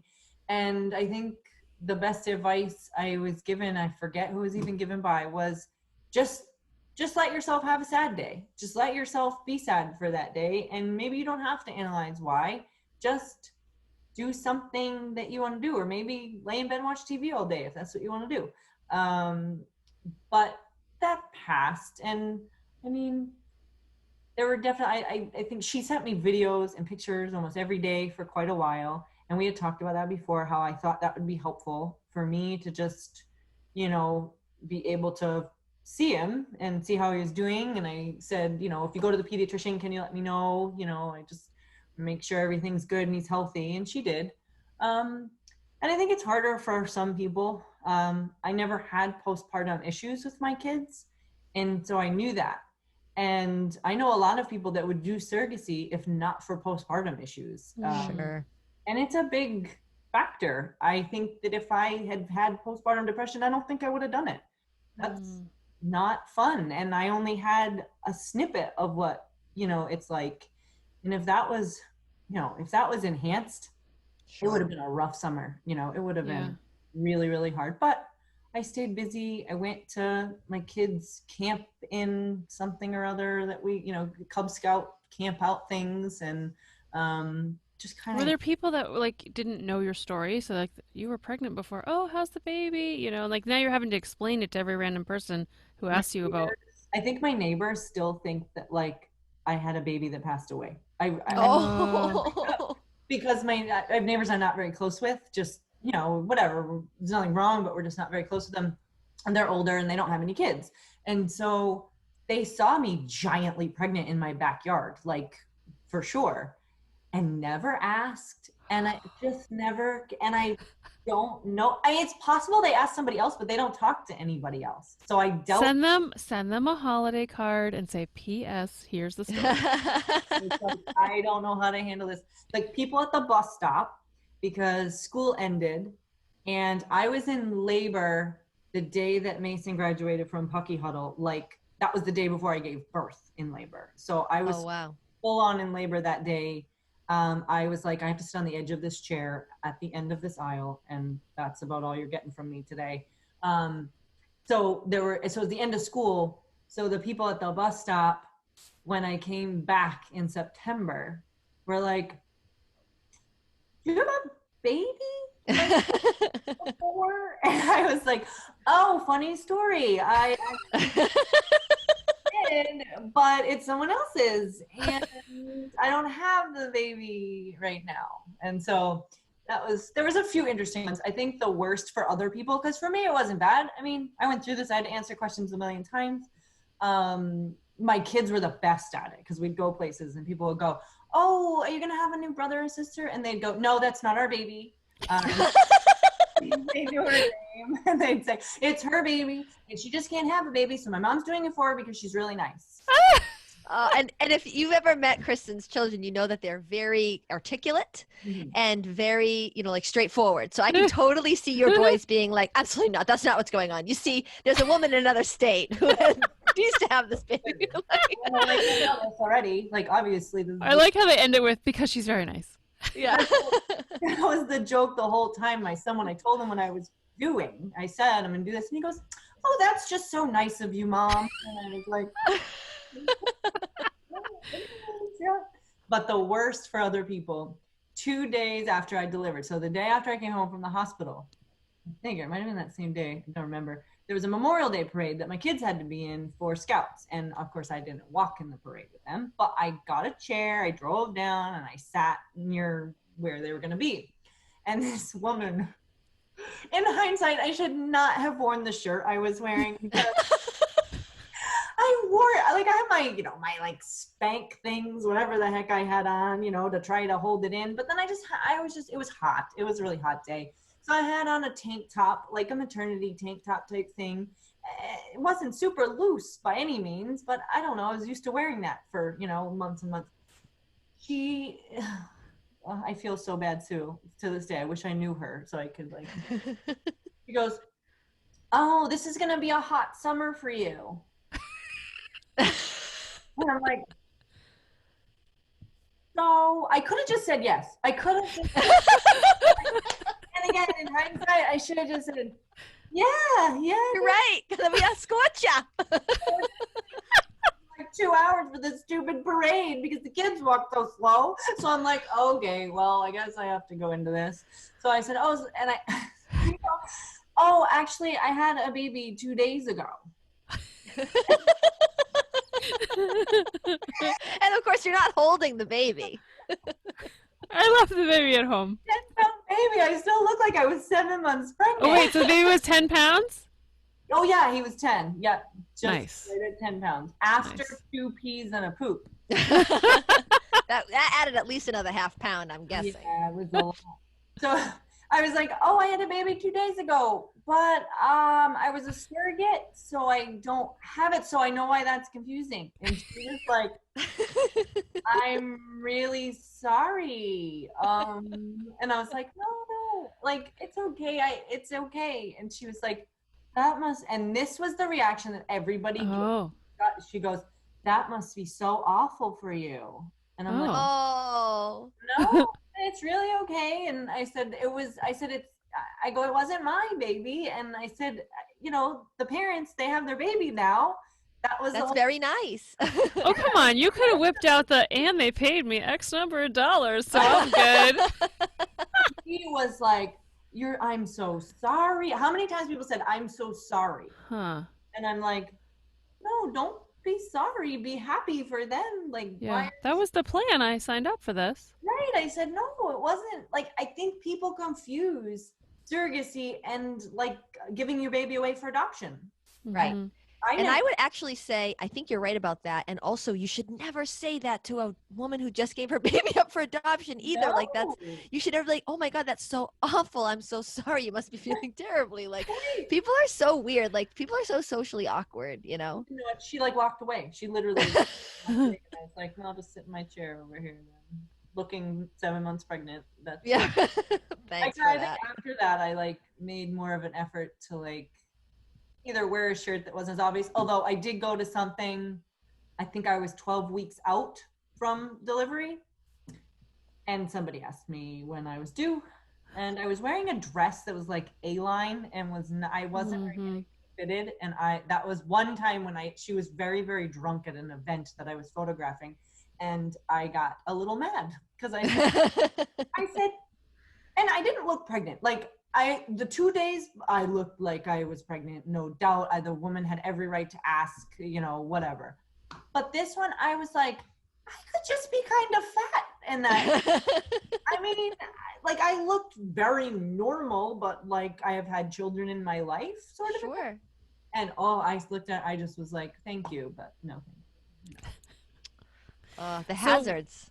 Yeah, right. One other thing I had a question about. So the word surrogate, years ago, I remember learning something where surrogate is supposed to, or I was told it had evolved into meaning that perhaps, like Kristen, you had given your egg for that baby and therefore you were a surrogate. But if it was not any of your DNA Mhm. at all, then you would by definition then be called a gestational carrier. And I know that Melissa went over all those definitions, but you're involved personally, intricately in the surrogacy community. So Yeah. what is the current lingo around that? Do people care, or is it really just like all surrogate, and then if you really want to get into the nitty-gritty, you'd have to ask a person? I mean, I think surrogate is a, it's almost like it's an incorrect term. It really is. I was a gestational carrier and that's what I should be called. However, if you say surrogate, traditional surrogacy is done so infrequently these days because egg donation has become so much more popular. So a Sure. traditional surrogacy, the only time really it's done is if there's a same-sex male couple that choose, it's almost like choosing that person as the egg donor, but legally it becomes way more complicated because they are genetically tied. So most of the time, conceivabilities will not do traditional surrogacy for this reason. Some surrogacy agencies still will, but conceivabilities, that's why they do egg donation, because they say, there's a lot more that goes into it, and you have rights at that point. You really do have actual rights because it is your genetic child. So I think that in the community, we've sort of just all adopted the surrogate term because traditional surrogacy, I don't know the numbers, but I'm sure if you look them up, they're so minor as compared to even what they were 5-10 years ago, that now gestational carrier really is the new surrogate Yeah, term. that's interesting. It's almost like it took away the old meaning. So you're like, we'll still use the term because the old thing doesn't really happen anymore. And I think like Yeah. colloquially, which is a hard word for me to say, so Mm-hmm. that like the word surrogate in itself to me sounds like someone standing in for someone else, whereas gestational carrier kind of sounds like really medical. I don't know. Maybe that's just my own personal, so I can understand why someone might be like, oh well, no, I'm surrogate. I'm Right. standing in Mm-hmm. for her instead of Mm-hmm. I will maybe. say, if somebody did ask, and I say, because I would always say that, well, technically I'm a gestational carrier. As soon as I would say those words, it made a lot of people go, oh, okay. It was an immediate understanding that I was not a traditional surrogate. And I think, Sure. so I did use the word often when asked a little further about it, or, whatever. Mm-hmm. Okay. Wow. Well, So, this do you is think you'll ever be a amazing. surrogate again? Yeah. That's a question they ask you, like, I swear the baby comes out. And They're like, When are you so can doing you this sign on the again? like they call it there's sibling journey, because a lot of people want another baby, and it's good to have the same surrogate if you had a good relationship and whatnot, or just a second journey. They call it your journey, and when you're in the agency, so is immediate, so you have like this like after meeting, and they ask you, and they're like, we'll ask you a bunch of times just so that we know. And I get why they ask. And immediately after, I was like, absolutely not. I'm not doing Did you it see how they just pulled that kid's arm out of my vagina? No. and roll him out. It was not fun. And then as it went on, I mean, I thought about it. It's just, if you could guarantee me a 6-pound child, No dice. but the way my body, I mean, it's 7:14, 9, 10. I don't know that I'm ready. You don't want to go beyond. I just can't, yeah.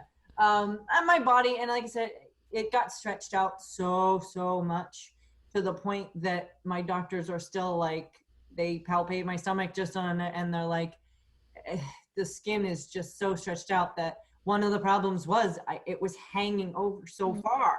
And I think if I did it again, it's just putting my body, again in that stress. And I think that the part that that was not the worst, because it wasn't too bad, was my kids didn't get to do a lot with me. I had to sit out of a lot of and I knew that's what I was giving up. And my mom was really fabulous and would take them if I needed them. And, she stood in for all my Cub Scout events and things that I needed. But I'm looking forward to doing stuff with them now, and I'm looking forward to, they are now 6 and 8, and we can do stuff, we can go places, and I don't want to miss out on that. I do really want to work for them eventually. I think that would be a goal that For the agency, you mean, not for the your children. no.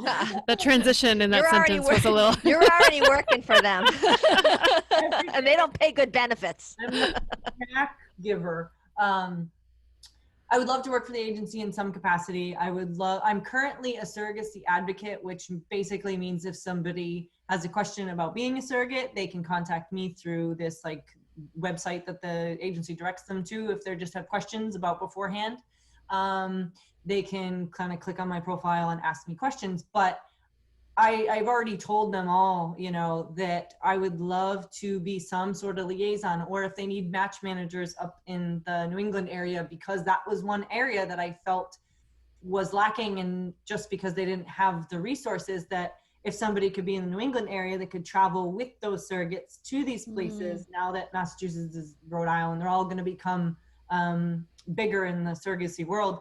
And they said it's definitely a possibility. It's going to be expanding, and they said those opportunities are going to come out. But it is something I feel like I want to do in some aspect. It will forever be a big part of my life, and I really want to keep that going. So I'd love to stay connected, and I still am connected to the whole group. But doing it again, probably not. Yeah. We'll see. Well, it was an amazing sacrifice, and it's not just a sacrifice. It's not even. It sounds like it's all negative, but what a gift that you were able to do for somebody else. Amazing. Are you still in touch with the family at this point? A year and a half later? Oh yeah, she sends me videos all the time. He's a hot ticket. He's a funny kid. He talked early, walked early, kicked in his sleep, doesn't stop. He's big. He's a big kid. He's a year and a half. He's probably in he looks like he's in 3T clothes for sure. Is there a conversation that's been had about whether he will meet you when he's old enough to comprehend what role you played? She's been pretty honest that they're going to be open about it. Honestly, the reason I haven't met him at this point is COVID. Yeah. I met him for his first birthday. And before that, they've traveled. They really just did travel so much that I'd say hey, if you're ever in this area, let me know. But they just really weren't, and it just didn't work out. But I think for sure she is very open that it's not going to be a hidden thing, that once he's old enough to understand. Yeah, I mean, and I think it's kind of one of those things. If I still talk to them, then she'll let, then it would be a matter of, meeting. And that's pretty common in this world right now, that you do, or they might know you. Maybe they don't know that you carried them, but they know that you are their mom's friend, and you at least, and then some kids just get told that. It depends on the kid, I think, because I would think with my own kids, it would depend if they could handle it or not. But she doesn't intend on me not, at some point not being in his life, I think. Me. Yeah. Man, we could talk about this for so long. Such a cool, unusual thing that people do. But how unusual is it? How many people do we know across the country that are doing this for families? Is there a number? Is anybody tracking that? I'm sure somebody's tracking it. I only know the number's gone up significantly in the past few years, but through my agency, I mean, it's thousands currently in the process. Oh, wow. Surrogacy through just the agency I am a part of. And how many agencies would you say there are? Are there 10 or 30 or 100 or what? I think there's some agencies that are much smaller. Sure. We don't know of. There's at least 10 large agencies in the United States. So there's probably 10,000 people at least right now that are doing this for somebody. That's wild. Yeah. And that's way more than I would have guessed. Most are in the Midwest. Most are, there's so many in Minnesota, because there was the groups that so many have that same accent that I would, be in contact with. We had support groups, and tons of Minnesota, tons of Denver, well, Colorado, but lots are in the Denver area. And that's also because they have some of the best reproductive clinics in the country. Sure. And so they tend to, if you look at the best reproductive clinics, a lot of the surrogates tend to go out from there. I think because that community, they hear about it, they know about it, it's being done more often near that, clinic, and it just sort of branches out from there. So I think you could almost take rings around most clinics and you'd see that they, that's what they tend to be. But I've met everyone I've met, they're all from that middle section of the country, mostly. There's a bunch in New Jersey. I know a few people in Massachusetts who have done it. But one was international, one was the grandmother did it for the mother. Oh, wow. And there's one more, I can't remember what the story was with her, but yeah, not a lot. Yeah. So do you have any final advice, Kristen, for anybody that might be listening that has thought maybe about becoming a surrogate? I guess the one thing that I think I didn't touch upon and that I always try to tell people is this isn't an immediate thing. When you start thinking about it, you don't think about it and contact them, and 2 months later, you're getting this transfer. You have a lot of time. There's a lot of process, and there's a reason for that, and they go through and do so much. So, if you are thinking about doing it, from the beginning of when I actually applied to the two conceivabilities to when I actually did my transfer was a full year. And that's typical or short. Some people, it's longer than that. Sometimes the match process is hard depending on your criteria. Sometimes, let's say you get matched and then you don't want to be with those people, you have to get rematched, and that might take another 2 months. So if you want to do it and it's something that you're thinking about doing, I guess just be patient and trust the process a little bit, because there is a reason for this process, and it can be hard because you get into it and you think like, I just wanted to do this, I just want to get through this. And I can tell you right now that a year and a half after giving birth, it feels like just yesterday that I had that initial conversation. And it did, it flew by, even though certain months of it were really, really long. Just that it's a process and it's a commitment that you can't go into lightly, but that was worth every second of the whole, every shot, everything was worth him being born and seeing his mom hold him for the first time. There's nothing that will ever compare to that, for sure. Oh. That's so nice. Thank you so much, Kristen, for being here and sharing about this very personal journey. As someone who experienced infertility personally, I can't imagine a more selfless gift than the gift of a child. So you are truly an incredible woman and a very great friend, I would say. Our next episode will feature home birth midwife extraordinaire Rachel Blessington and will be released after August 26th. I know that I often hear people can do that when I mention that I had a home birth. I had a home birth.